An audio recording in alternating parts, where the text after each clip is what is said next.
Algériens bloqués à Roissy. Leur avocat accuse la compagnie d'Air Algérie.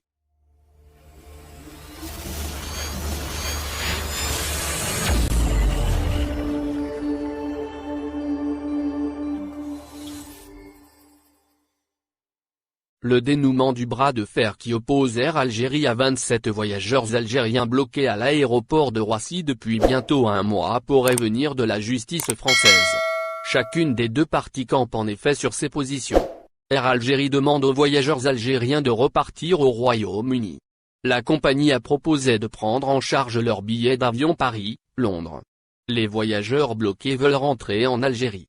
Ils ont tous des motifs impérieux, affirme-t-il, et parmi eux certains ne peuvent pas repartir au Royaume-Uni car ils n'ont pas les papiers.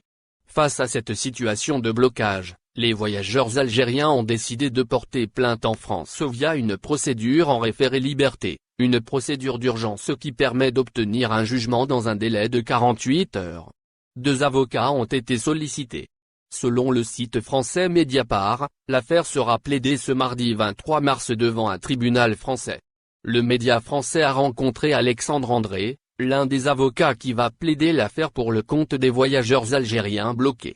Voyageurs algériens bloqués à Roissy, l'affaire devient politique. Air Algérie est responsable de cette situation, selon l'avocat. Pour lui, la compagnie Air Algérie est responsable de cette situation. Ces personnes, on les a autorisées à embarquer et c'était des billets couplés. C'est-à-dire qu'à l'aéroport de Londres, on leur donnait non seulement le billet pour embarquer à destination de Paris, mais également le billet de Paris vers Alger. Ça relève donc de l'obligation de la compagnie aérienne en question, explique Alexandre André.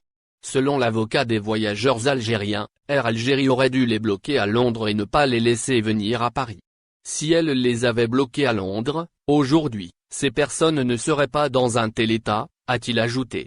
L'avocat accuse Air Algérie d'avoir floué ses clients.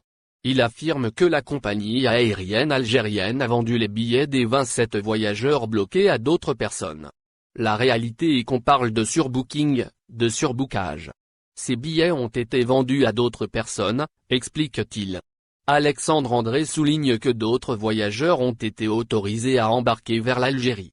Il y aurait tous les jours 15 à 20 passagers qui embarqueraient vers l'Algérie, a-t-il dit. Merci de bien vouloir activer la cloche pour s'abonner, et de cliquer sur j'aime.